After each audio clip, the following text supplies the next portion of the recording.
오늘 말씀 제목 함께 읽겠습니다. 시작. 지금까지 나는 잘못된 신앙을 하고 있었네요. 네.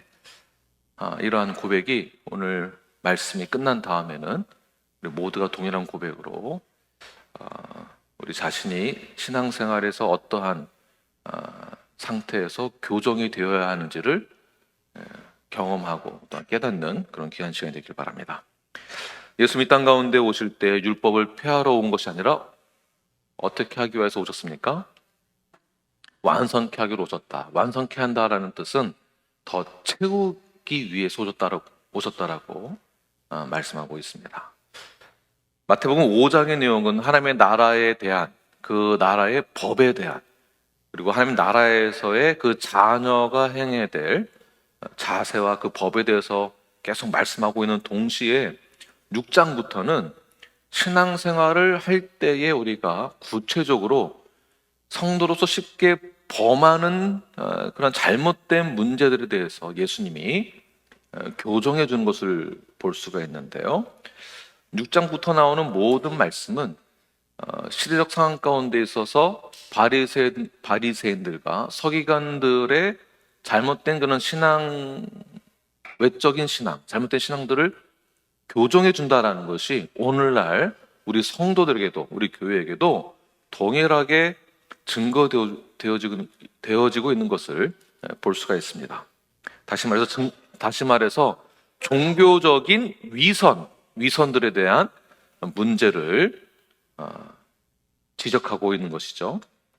극단적인 외식주의에 빠져 있다 보니까 예수님께서는 극단적인 외식주의자들에게 향하여서 아주 단호하게 말씀하십니다. 삥 돌려서 말씀하지 아니하시고 직설적으로, 단호하게, 성경적으로 하나님의 뜻이 무엇인지를 그대로 전하는 것이죠. 사실 이게 포인트입니다. 우리 이웃과 형제들에게, 자매들에게 상처가 될까 봐 말을 하지 않는다든지 교정을 해주지 않으면 잘못된 신앙관념을 가지고 신앙생활하게 되면서부터 외식주의에 빠지게 되고, 그 외식주의는 결국 하나님을 부인하게 되는 것까지 가게 됩니다. 그래서 이런 긴박한 상황 가운데에서 반드시 교정이 필요한 것이죠. 그런 차원에서도 첫 번째의 그 교정이 무엇인가? 첫 번째 보여주시고요. 우리 함께 읽겠습니다. 시작. 구제를 어떻게 하라고요? 은밀히 하라. 은밀하게. 우리 1절 말씀을 함께 읽겠습니다. 시작. 사람에게 보이려고 그들 앞에서 너의 의를 행하지 않도록 주의하라. 그리하지 아니하면 하늘에 계신 너희 아버지께 상을 받지 못하느니라. 제일 먼저 주님께서 말씀하시는 교정, 명령은 무엇입니까? 사람에게 보이려고 하지 말아라. 무엇을요? 구제를. 사람에게 보이려고 구제하는 것은 성경적인 구제가 아니다라고 말씀하고 있죠. 사람에게 보이려는 구제, 이것을 원어로 제가 살펴보니까 어떤 목적을 향한 의도적인 행위로 사람들에게 보여주기 위해서 하지 말라는 뜻입니다. 그러니까 뒤에 숨겨진 나의 이익을 위한 어떤 의도를 가지고, 목적을 가지고 하는 구제는 올바르지 못하다. 그렇다면 숨겨져 있는 그 의도, 목적이 무엇일까요? 구체적으로 2절 말씀으로 함께 읽겠습니다. 2절 시작. 그러므로 구제할 때에 외식하는 자가 사람에게서 영광을 받으려고 회당과 거리에서 하는 것 같이 너희 앞에 나팔을 불지 말라. 진실로 너에게 이르노니 그들은 자기 상을 이미 받았느니라. 자, 구제할 때에 외식하는 자들이 사람들에게 보이려고 어떻게 합니까? 또 뒤에 의도는 자기 자신이 영광을 받으려고 또 나팔을 불었다라는 것이에요. 나팔을. 무슨 뜻이냐면 바리새인들이 구제하기 위해서 했던 행위들입니다. 자, 지금 구제하겠습니다. 제가 여러분들에게 도움을 드리겠습니다. 돈을 드리겠습니다. 모이세요 하면서 그 사인이 나팔을 불었습니다. 그러니까 나팔을 불면 이제 어느 분이 누가 이제 구제하는구나, 돈을 주는구나, 도움을 주는구나, 그 사인이에요. 사람들이 서로 이렇게 외적인 모습을 통해서 보여주기 위해서 하는 그 구제에 열광을 하고, 그 열광이 있다 보니까 사람들을 외적인 결과로만 판단하려고 하는, 외적인 것으로만 평가받으려고 하는 것이 오늘날 현대 사회에서 가장 큰 문제입니다. 겉으로는 외모가 출중하고, 또 겉으로는 너무 잘하고, 겉으로는 구제도 잘하지만 그 안에 숨겨진 다른 의도가 있다고 한다면 그것이 어떠한 진실성이 있는 성경적인 구제라고 볼 수 있을까요? 하나님은 우리의 외모를 보는 것이 아니라 우리의 중심을 보시는 분이십니다. 우리의 중심을 감찰하시는 분이십니다. 그래서 그 사람의 행위만을 보는 것만이 아니라 그 사람의 행위에 대한 목적과 숨겨진 의도와 동기까지도 다 아신다라는 거죠. 겉으로 아무리 겉으로만 잘해봐야 소용이 없습니다. 무엇이 더 중요할까요? 우리의 중심이 어디에 있는가? 그 중심이 중요하다라는 것입니다. 어떠한 구제를 한다 하더라도, 어떠한 좋은 것을 한다 하더라도 타인으로부터 좋은 인상을 심어주기 위해서 하는 구제, 이거 세상의 교육에서 강조하는 것이죠. 내가 보여주기 위해서 하는 구제, 어떤 정치적인 목적으로 자신에게 이익이 되기 위한 그 목적으로 불순한 동기로 하는 구제는 무가치한 것입니다. 무가치한 것, 비성경적이다. 우리는 이러한 부분을 잘 구별할 줄 알아야 합니다. 그렇다면 어떻게 구별할 수 있는가? 외식, 가식이다라는 뜻은 데아나데이, 데아데나이, 데아데나이라는 뜻이 있습니다. 데아데나이. 영어에서는 이제 영어로 이제 넘어와서는 theatrical이라는 단어인데요. 가면을 쓰다라는 뜻입니다. 가면을 쓰다. 연극한다, 연기하다, 가면을 쓰고 연기하다라는 뜻이 이 안에 있죠. 구제한다고 하면서 내가 이렇게 사람을 돕고 있습니다. 나팔을 불면서 자기 자신을 광고하는 것. 그것도 꼭 많은 사람 앞에서 내가 얼마나 구제를 많이 하는지를 보여주기 위한 그러한 구제는 가면을 쓰고 연기하는 것과 같다라는 것입니다.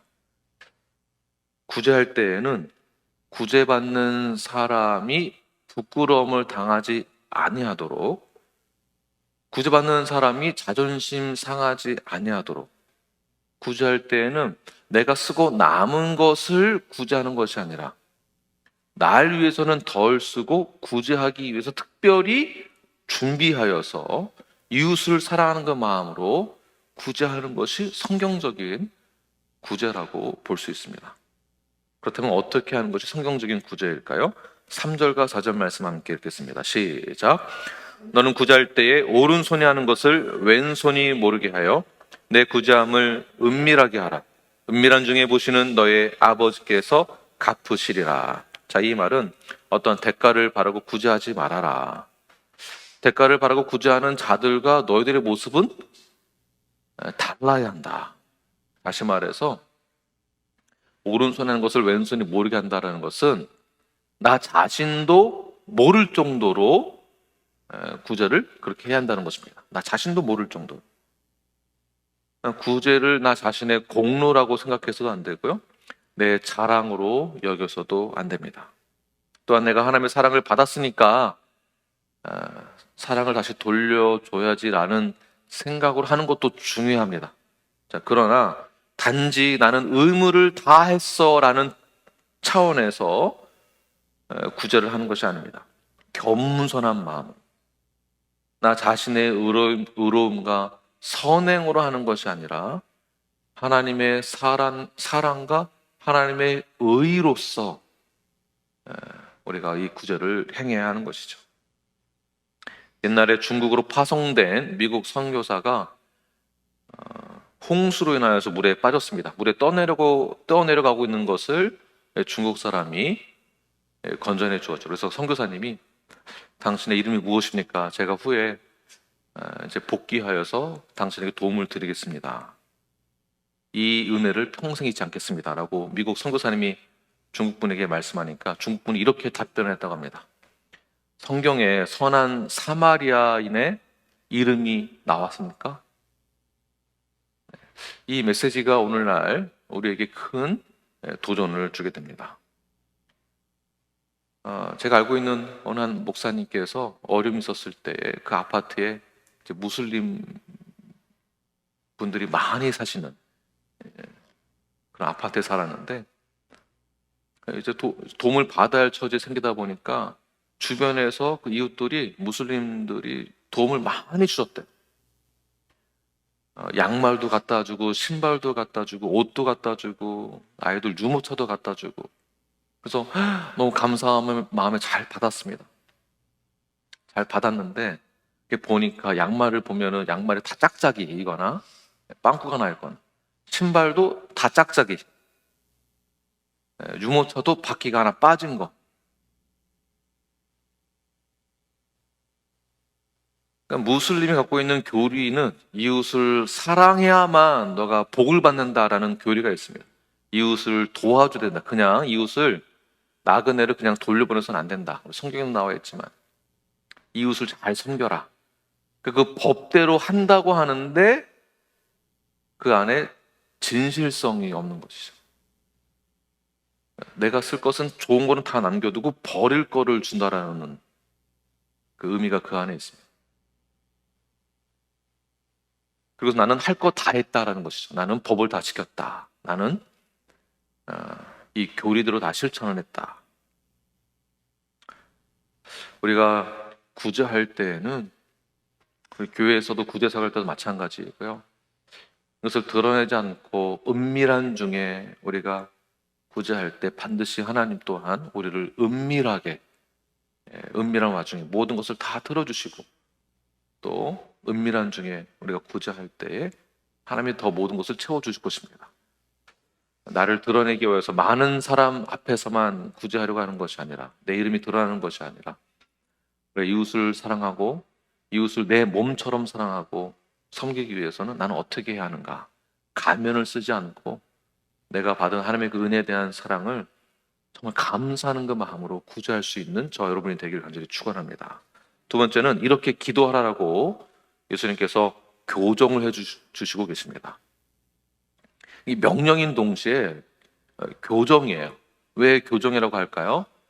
그렇게 기도하지 않는 자들의 모습을 보고 그거 잘못된 기도다. 이렇게 기도해라. 명령과 동시에 무엇이라고요?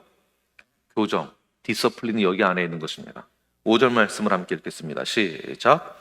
또 너희는 기도할 때에 외식하는 자와 같이 하지 말라. 그들은 사람에게 보이려고 회당과 큰 거리 어귀에 서서 기도하기를 좋아하느니라. 내가 진실로 너희에게 이르노니 그들은 자기 상을 이미 받았느니라. 예수님께서는 그 당시 유대 종교 지도자들이 하나님께 기도하는 것까지도 불순한 의도로 기도하는구나. 자신의 의를 가지고 사람들에게 보이려고 기도하는구나. 이것을 교정해 주기 위해서 주님께서 말씀하고 계신 것이죠. 자, 이들은 보통 하루에 3번 기도했는데 바리새인과 서기관들은 일부러 사람이 많은 곳에 찾아가서 몸을 흔들며 머리를 조아리면서 기도를 했습니다. 자신의 종교적인 열심을 자랑한다. 이거를 적어 놓으십시오. 자신의 종교적 열심. 나에게는 종교적인 열심이 없는가? 꼭 바리새인만 비판할 것이 아니라 나에게는 없는가? 우리 교회에게는 종교적인 열심이 없는가에 대해서 한번 살펴보시기를 바랍니다. 기도하는 것 자체에는 문제가 없습니다. 기도를 당연히 해야 하는 것이죠. 그러나 기도하는 자들의 모습 가운데 외식하는 모습, 즉 가면을 쓰고 기도하는 것이 있다는 것입니다. 마치 연기하듯이, 그러니까 기도를 연기하듯이. 우리가 기도할 때 나 연기해야지 하고 기도하는 것은 없지만 종교적인 열심이 강하다 보면 사람들이 많은 곳에서 내가 어떻게 기도하는지를, 나의 모습을 사실은 내가 알고 있습니다.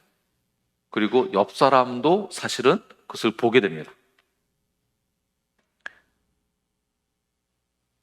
그들은 사람들이 많은 곳에 가서 기도하는 것을 더 즐겨 했습니다. 무슨 뜻이 있을까요? 사람이 많은 곳에 가서는 티나게 큰 목소리로 기도하고, 그리고 제일 오랫동안 기도하는 모습을 주님께서 교정해 주신 것이에요. 오늘 본문이 그런 내용입니다.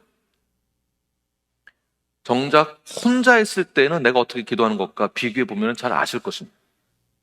여기에서 예수님 가르침은 무엇일까요? 6절과 7절 말씀 읽겠습니다. 시작. 너는 기도할 때에 내 골방에 들어가 문을 닫고 은밀한 중에 계신 내 아버지께 기도하라. 은밀한 중에 보시는 내 아버지께서 갚으시리라. 또 기도할 때에 이방인과 같이 중언부언하지 말라. 그들은 말을 많이 하여야 들으실 줄 생각하느니라. 오늘 본문에서는 기도란 무엇인가에 대해서 자세히 말씀하고 있습니다. 다시 말해서 외식하는 자들처럼 그렇게 기도하지 말아라. 즉, 그렇다면 외식하는 자들이 어떻게 기도하고 있는 것일까요? 먼저 예수님께서는 은밀한 중에 기도해라. 은밀한 곳에 가서 기도해라. 다시 말해서 이 말은 하나님과의 1대1의 대화가 있어야 함을, 이것이 진정한 기도임을 말하고 있는 것이죠. 은밀한 중에 1대1로 하나님께 기도할 때 하나님께서 그 기도도 다 들어주신다. 꼭 그렇게 크게 많은 사람들 앞에서 중언부언하면서 하는 기도를 해야만 내가 들어주는 거 아니다. 그러니까 그런 기도도 중요하지만, 그런 기도도 큰 목소리로 오랫동안 기도하는 것도 중요한 것이지만 꼭 그렇게 해야만 하나님이 응답하는 것 아니다라는 것을 말씀하고 계신 것입니다. 은밀한 중에 기도해도 다 들어주신다. 외식함 없이 순수한 마음으로 기도하는 것이 더 중요하다. 이것을 말하고 있는 것이죠. 그렇다면 이방인들은 어떻게 기도를 했길래 예수님은 이렇게 명령하고 계신 것일까요? 갈릴리 지역은 이방 지역과 아주 가까운 곳에 인접해 있습니다. 다시 말해서 이방 지역에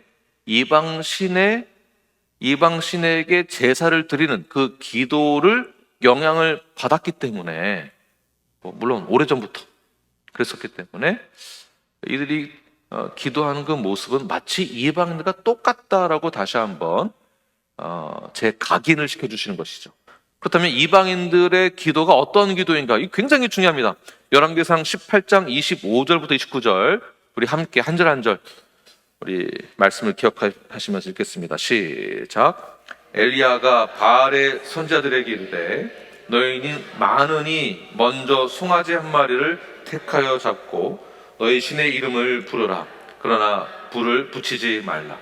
그들이 받은 송아지를 가져다가 잡고 아침부터 낮까지 바알의 이름을 불러 이르되 바알이여 우리에게 응답하소서 하나 아무 소리도 없고 아무 응답하는 자도 없으므로 그들이 그 쌓은 제단 주위에서 뛰놀더라.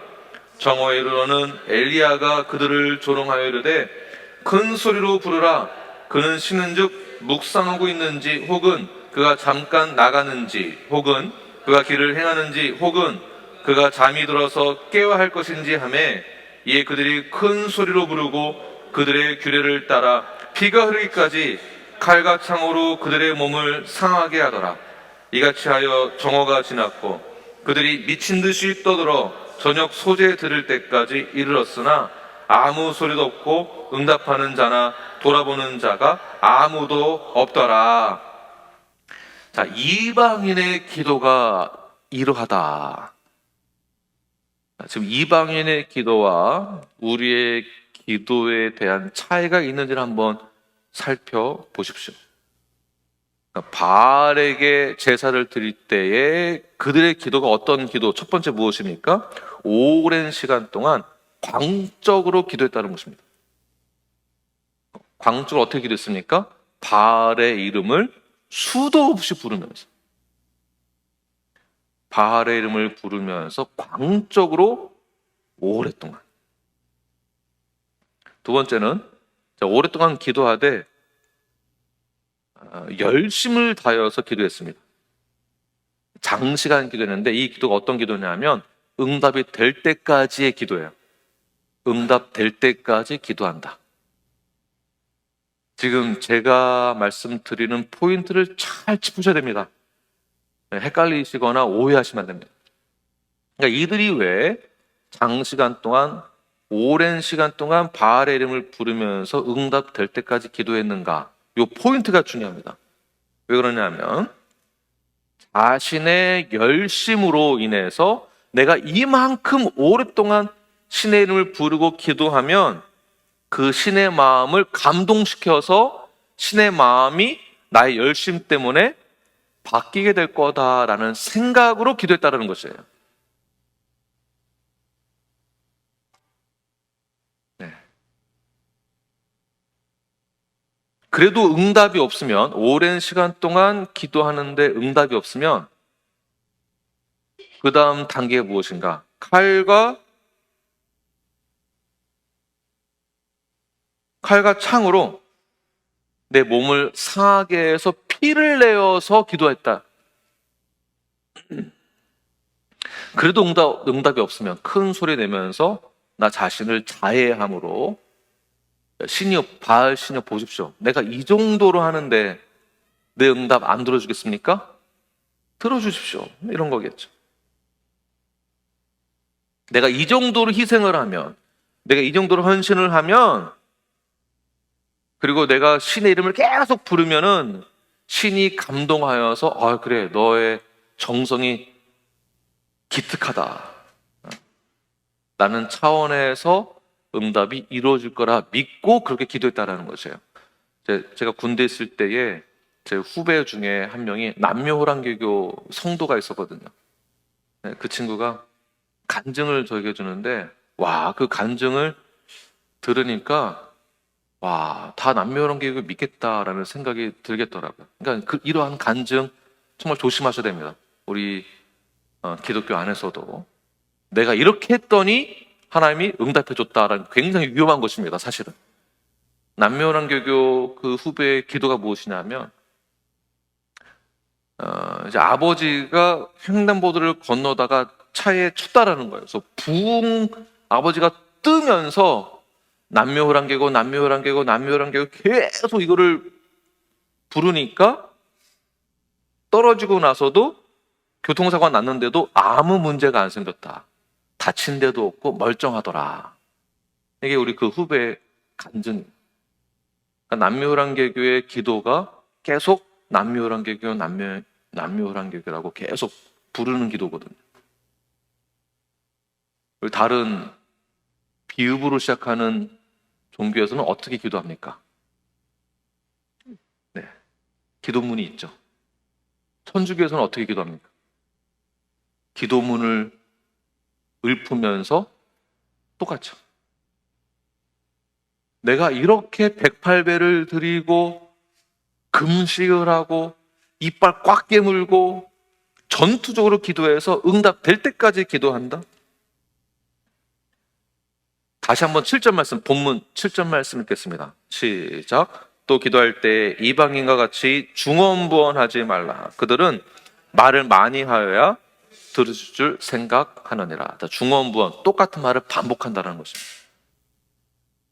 예수님의 가르침은 무엇이냐면 이방들처럼 의미 없는 말, 형식적인 말, 그거 한다고 내가 들어주는 거 아니다라는 것이에요.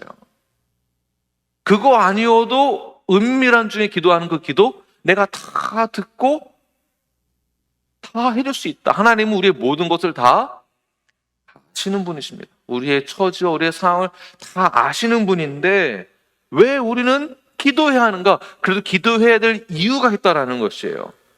그 기도는 소리를 내어서 크게 무엇인가를 강하게 응답이 이루어질 때까지 기도를 많이 해야만 하나님이 들어주시는 그런 하나님이 아니라 이방신처럼 바알신처럼 그러한 신은 아니다라는 것입니다. 그러니까 실제로 야곱이 야복강에서 기도할 때에 어떻게 기도했습니까? 천사를 잡고 씨름하듯이 나에게 복을 주지 않으면 내가 이거 놓지 않겠습니다라는 차원에서 기도를 많이 하고 끈질기게 하면은, 그러니까 때를 쓰면 하나님이 거기에 감동해서 기도응답 하신다? 네, 그렇게 해석하시면 안 됩니다. 잘못된 기도라고 보아야 합니다. 안 되면 될 때까지, 응답 받을 때까지 기도한다? 이것도 아니다라는 것이에요. 나 자신의 필요를 채우기 위해서, 쟁취하기 위해서 기도하는 기도는 잘못된 기도다. 그렇다면 어떻게 기도해야 하겠습니까? 8절 말씀 읽겠습니다. 8절 시작. 그러므로 그들을 본받지 말고 구하기 전에 너희에게 있어야 할 것을 하나님이 너희 아버지께서 아시느니라. 그들을 본받지 말고, 똑같이 행하지 말고 어떻게 하라고요? 너희들이 구하기도 전에 이미 하나님은 다 아신다. 하나님은 우리의 필요를 다 아신다라는 것입니다. 내가 기도하지 않아도 사실은 하나님 다 아시기 때문에 다 주신다라는 거예요. 내가 하나님의 자녀가 되었다고 한다면 다 주신다.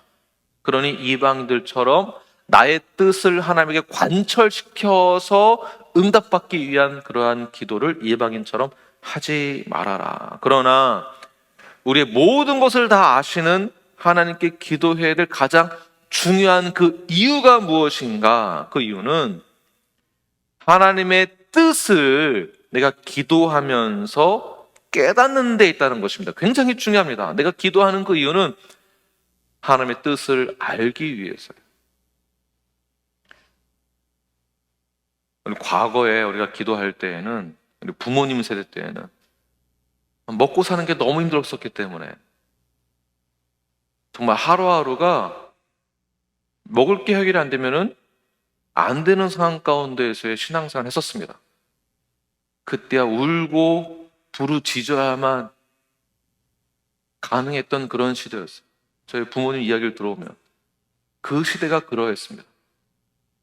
그러나 오늘날 이 시대에 더 많은 것을 얻기 위해서 기도한다는 것은 잘못된 기도이죠. 그러니까 우리가 기도하면서 하나님의 뜻이 이것이 아니구나라는 것을 성령님의 조명하심으로 말씀을 깨닫게 되죠. 지금 내가 어떠한 기도를 해야 하는지를 오히려 더 깨닫게 됩니다. 가장 중요한 것은 하나님의 뜻이 무엇인지를 깨닫게 된다는 것이에요. 언제요? 기도하면서.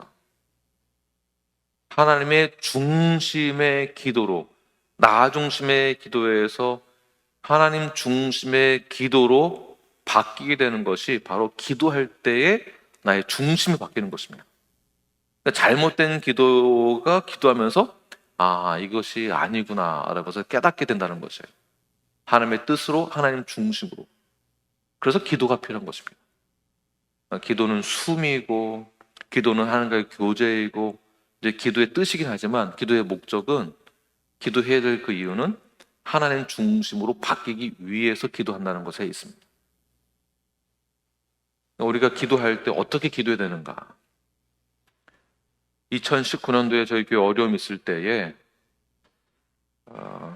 저희 교회에서 이제 저에게 컴플레인했던 것 중에 하나가, 교회가 어려운데 왜 이 교회 어려움을 놓고 교회 천장에 가서 기도하지 않느냐고, 목사님이 교회 루프에 올라가서 기도하시라고. 저는 어떠한 상징적인 의미로 말씀하신 줄 알았어요. 그랬더니 그게 아니라 진짜 기도를 교회 본당 루프에 올라가서 천장에서 기도를 해야 한다는 거예요. 왜냐하면은 휴스턴의 어느 교회 목사님도 그렇게 했다고 하시면서, 과거에 저희 부모님 때에도, 제가 어릴 때 부흥의 기간 때에도 부흥 강사님의 설교 중에 하나가, 내가 부흥 강사가 어떻게 되신지 아십니까? 기도원에서 40일 금식하면서 절벽에서 낭떠러지 바로 앞에서 기도하면서 마지막 40일 되던 때에 그때 천둥번개가 치면서 기도응답 받고 방언받고 한 사람이에요, 제가. 여러분들도 그렇게 기도하면 하나님이 다 들어주십니다. 기도할 때 나무 하나 뽑으면 그 정도의 기도가 있으면, 기도가 쌓이면 하나님이 다 들어주십니다가 그때 우리 신앙 교육이 그랬었습니다. 잘못된 기도라는 거죠, 그게. 울고불고 해야만 들어주시는 분이 아니다. 하나님은 어떤 분이십니까? 우리의 모든 상황과 우리의 모든 처지를 다 아시는 분이다. 은밀한 중에 기도해도 다 들어주신다. 꼭 그렇게 해야만 응답받는 거 아니다라는 거예요. 그러한 생각은 이방인들과 똑같다. 우리는 어떻게 기도해야 되겠습니까? 바로 주님이 가르쳐 주신 기도. 이 기도가 핵심 포인트예요. 중언부언하지 마시고 나의 필요를, 나의 어려움을 하나님께 호소할 때에 하나님이 내 기도를 들어주시겠지도 않습니다. 다 아신다라는 거예요. 그럼 우리는 어떻게 기도해야 할까요? 바로 주기도문입니다. 우리 이 기도문을 함께 읽고 마치도록 하겠습니다. 9절부터 13절까지 읽겠습니다. 시작. 그러므로 너희는 이렇게 기도하라. 하늘에 계신 우리 아버지여, 이름이 거룩히 여김을 받으시오며 나라가 임하시오며 뜻이 하늘에서 이루어진 것 같이 땅에서도 이루어지이다. 오늘 우리에게 일용할 양식을 주시옵고 우리가 우리에게 죄 지은 자를 사하여 준 것 같이 우리 죄를 사하여 주시옵고 우리를 시험에 들게 하지 마시옵고 다만 악에서 구하시옵소서. 나라와 권세와 영광이 아버지께 영원히 있사옵나이다. 아멘. 우리 함께 이 시간 이 말씀을 기억하시면서 기도하시겠습니다. 주님,